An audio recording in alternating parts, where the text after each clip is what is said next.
आज पेड़ लगाते समय मैंने ये सोचा कि क्यों ना कूड़े से उठा करके कुछ यूटिलाइज़ किया जाए। बिकॉज़ वैसे भी यहाँ पे तो अगर गंदगी हो रही है तो आफ्टर ऑल अगर थोड़ी भी गंदगी हम करते हैं तो उससे क्या होता है कि लोगों को और प्रेरणा मिलती है गंदगी फैलाने की, और धीरे धीरे कचरा ज़्यादा फैलता है। तो क्यों ना हम यहीं से उठा करके प्लांटेशन करें। अभी मैं आपको दिखाता हूँ किस तरीके से मैं ऐसा करने जा।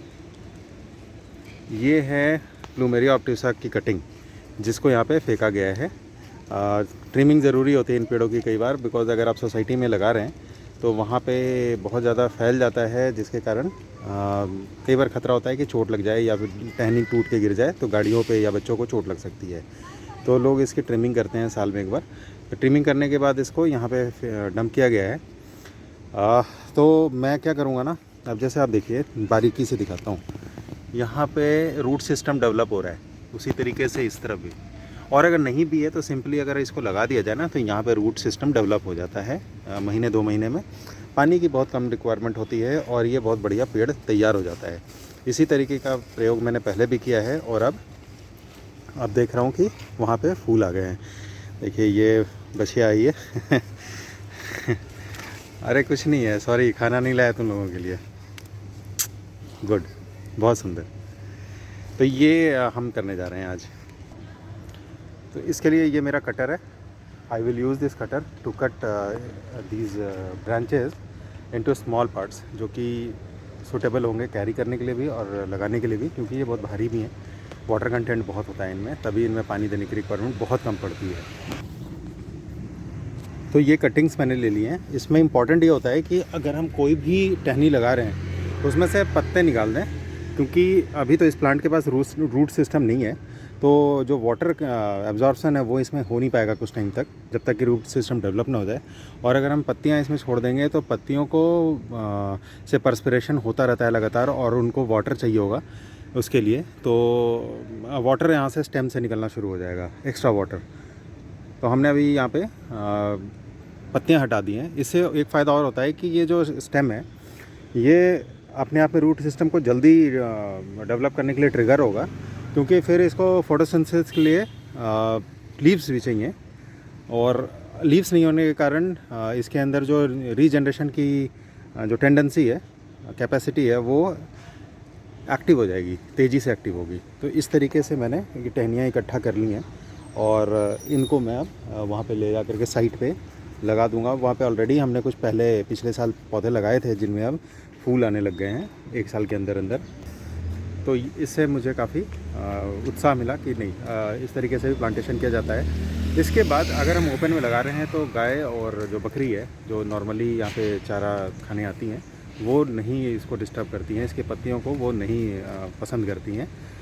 तो देखते हैं आगे क्या होता है, and I will show you from the site also कि किस तरीके से वहाँ पे हमने प्लांटेशन किया है। Now this is our site जहाँ पे हम लोग पेड़ लगा रहे हैं।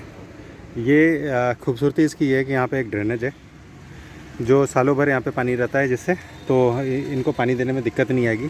एक तो हमने वहाँ लगाया है, और ये बस स्टॉप है। तो बस स्टॉप के पास या बस स्टॉप के अंदर जो लोग खड़े होंगे उनको अच्छी अच्छी खुशबू आएगी फूलों की, और पीछे से भी शेड रहेगा, एम्बियंस अच्छा होगा यहाँ का। फ़िलहाल तो कुछ भी नहीं है, फ़िलहाल यहाँ पे लोग डंपिंग ही कर रहे हैं। और देखिए ये अपने आप में स्ट्रगल करके एक नींबू का पेड़ है।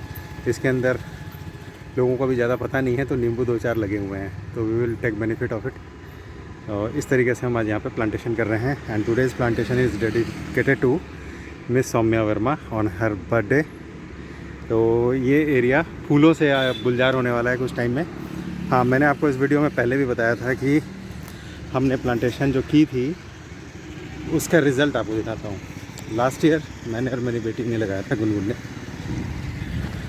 तो अब उनमें पुष्प आने शुरू हो गए, जैसे कि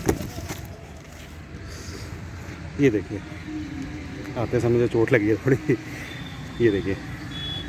पर इन फूलों को देख के चोट लगे या ना लगे उससे कोई फ़र्क नहीं पड़ता है। I am all well, I am all fine. फिर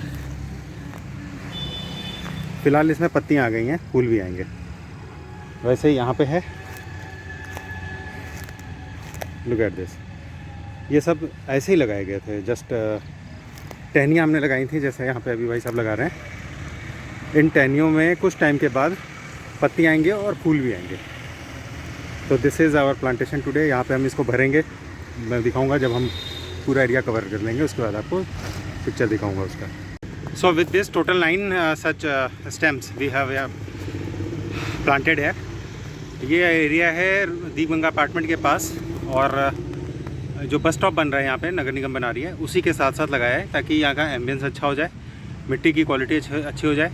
बिलीव में जब हम लोग गड्ढा कर रहे थे तो गुटखे का और रैपर और इसके अलावा प्लास्टिक ही मिलता है हमें, 90% वही मिलता है मिट्टी के साथ। तो थोड़ा ख्याल रखिए, प्लास्टिक कम डंप करिए, अगर डंप करना मजबूरी है तो उसको रिसाइकलिंग के लिए आप अपने जो सफाई कर्मचारी हैं उन तक पहुँचाइए, जो घर से प्लास्टिक या फिर जो कूड़ा इकट्ठा करते हैं उन तक पहुँचाइए, ताकि वो नगर निगम के बिन में डाल दें, जहाँ से रिसाइकलिंग के लिए ये जा सकता हो। तो ध्यान रखिए, एक ही पृथ्वी है, एक ही धरती है, हमारा एक ही घर है। इसके अलावा ऐसा नहीं है कि अभी एक तो टेक्नोलॉजी कि हम चंद्रमा या किसी दूसरे ग्रह को गंदा करने के लिए चले जाएं, वो हो नहीं सकता। तो भगवान ने ऐसी टेक्नोलॉजी नहीं दी है, जो अच्छी बात है। अदरवाइज़ जुपिटर और मार्स और वीनस सबको हम ख़त्म कर चुके होते, जैसे धरती को हम तो कर ही रहे। तो please take care of your mother earth, हमारी धरती माता का ध्यान रखिए। इसके लिए सबसे आसान तरीका है कि कूड़ा कम करिए, लिटर कम करिए, और दूसरा क्या है कि जो भी चीज़ें रिसाइकिल हो सकती हैं उनको रिसाइकिल करिए। हेल्प एवरीथिंग गेट रिसाइकल्ड, जो खास करके ऐसी चीज़ जो बायोडिग्रेडेबल नहीं है। जो बायोडिग्रेडेबल है उससे कंपोस्ट बनाइए, ताकि मीथेन सड़के वो मीथेन एनारोबिक कंडीशन में मीथेन ना बना दे। ऐसी बहुत सारी टिप्स हैं। प्लांटेशन तो बहुत अच्छी चीज़ है, नहीं कर सकते तो कुछ मत करिए। कुछ मत करिएगा मतलब बिल्कुल कुछ मत करिए, अर्थात कम से कम कार्बन फुटप्रिंट अपना छोड़िए, पेपर का इस्तेमाल कम करिए। बहुत सारी चीज़ें हैं, लाइट जैसे रूम से बाहर निकलते हैं तो स्विच ऑफ कर दीजिए। ऐसी बहुत सारी छोटी छोटी दिनचर्या की आदतें आपको प्रो एनवायरनमेंट बना देती हैं। Thank you for watching the video of the green line initiative. I am Gaurav Kumar taking your leave. हमारे चैनल को सब्सक्राइब करिए, शेयर करिए, और अगर आप और कुछ इसमें चाहते हैं, इम्प्रूवमेंट चाहते हैं, या आपकी तरफ आप कोई सलाह देना चाहते हैं तो कमेंट बॉक्स में हमें ज़रूर लिखिए। Thank you and take care.